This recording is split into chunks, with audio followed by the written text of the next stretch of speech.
I am Seth Grantley, and welcome to the GKT Community Podcast, a podcast where we meet one of the inspirational people who share their knowledge and lived experience on globalknowledgetransfer.com.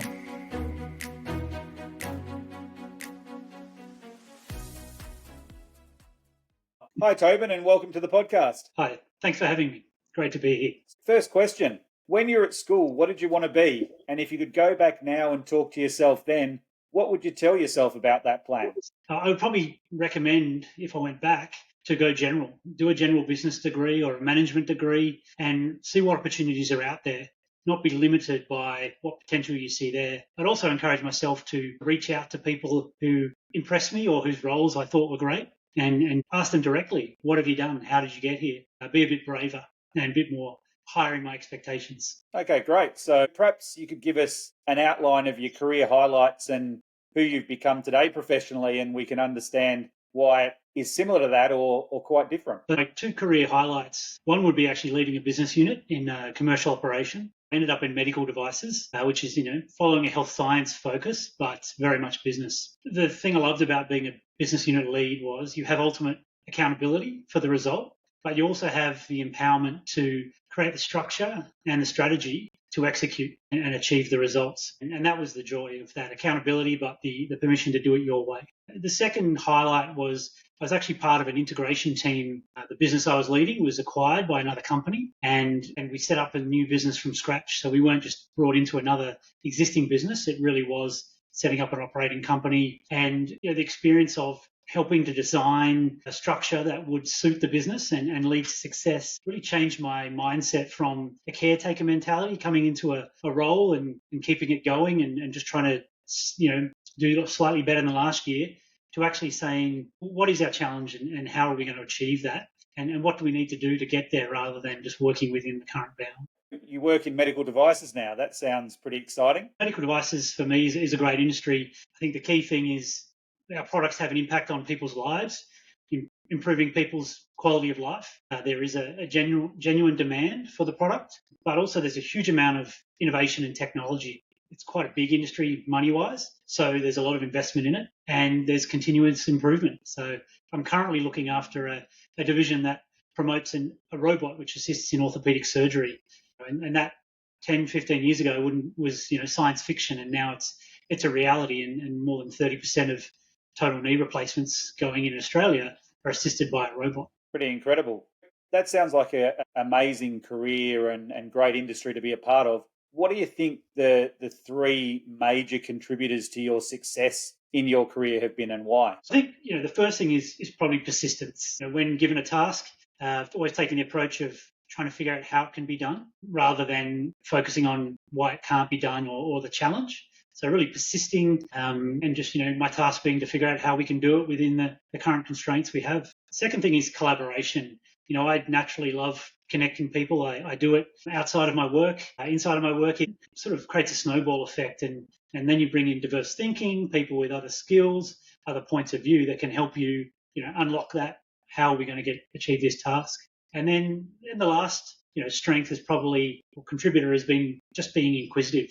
I want to understand what people do and then how they've been successful in doing what they do. And that's in all walks of life. And every time I have a great conversation with someone, whether it's at a barbecue or at a business meeting, I think, how can I apply that to my current role and how can I change the way I do things? You've talked about the importance of people in your journey, and we've all been influenced by amazing people along our paths. Perhaps you could tell us about a person who's had a major impact on your journey and how they supported you to grow and be successful. A previous manager of mine, Anelo Cornu, had a huge impact on me as a leader and as a business person. She brought with her, a lot of strengths from her gymnastics days. And she tells an analogy of, in gymnastics, the coaches would always push you to do new tricks, but they would never let you hurt yourself. They wouldn't ask you to do something where they were concerned you would physically hurt yourself, and they would always be there to catch you if you were failing in that first attempt. So she brought that approach to business. She would allow us to take risks,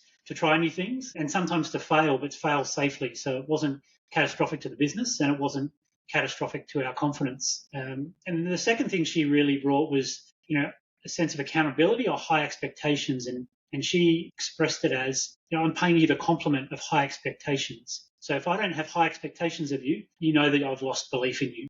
And I might hold you to a higher account than other people in the business. But that's because I truly believe in you. And I think that was asking you to continuously improve, but also paying you the compliment of, you're doing well, so keep going. That is a pretty special compliment that she gave you. You've now joined globalknowledgetransfer.com to share your knowledge and lived experience. What do you hope to achieve out of joining the community, and what do you hope to give others by being a part of the Global Knowledge Transfer community? I think in my career, I've had many mentors and people give me advice. And when I've needed it most is when I've been stuck in a mindset of I could only see the next job or what was available to me directly. And all the good mentors and the good influences have helped me look at things a bit more broadly, maybe take an abundance mentality. And that's unlocked a greater sense of ambition, but also fulfillment in my current role and the experience I'm building and what it could deliver in future. So if I can share that with other people, help them break out of a closed mindset, I think that's a huge success, and it's been really influential to me. So I'd love to pass that on to others. Incredible. Everyone who listens to this podcast and like us as well, we face challenges in our lives. What are the 3 top challenges that you think you can help people overcome? First thing is career progression. I think that taking a pause and looking at a longer term view, bigger horizons, what's 10, 15 years in the future look like? And that's not just a job title, that's personal responsibilities, commitments, lifestyle, and that will then drive a lot of your decisions, but it also helps you focus on the experiences and the skills you'll need to collect rather than the job titles. That's one part, is that career progression and planning. The thing I'd like to help people with is the sales process. There's a lot of information out there about selling and selling skills and selling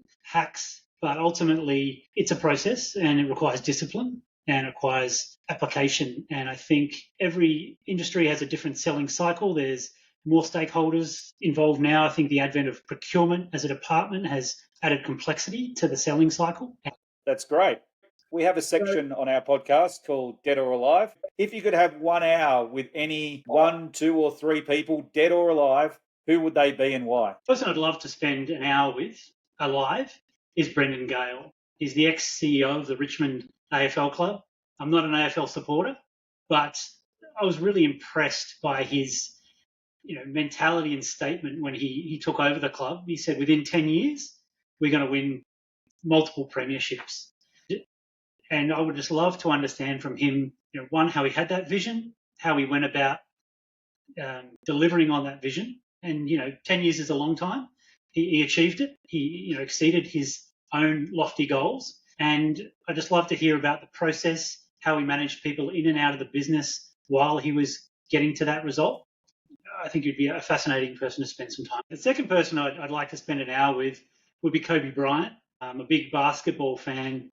Unfortunately, he's passed away, but his relentless application to training, to perfection, to outworking the competition to deliver results over a 20-year career was amazing. And I would just love to spend some time with someone who has that inner belief, that self-discipline and drive, and just to see what makes them tick. Awesome. Is that the 2? 1 alive, 1 dead? Yeah.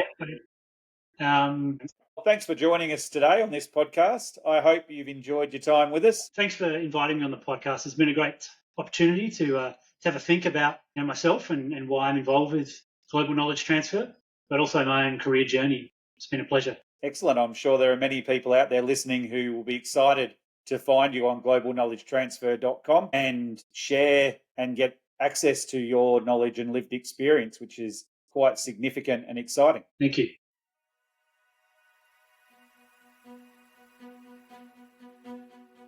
That is all we have time for today. Thanks to our guest and our sponsor, globalknowledgetransfer.com. Don't forget to subscribe so you can be sure to meet more inspirational individuals from the Global Knowledge Transfer community in future episodes.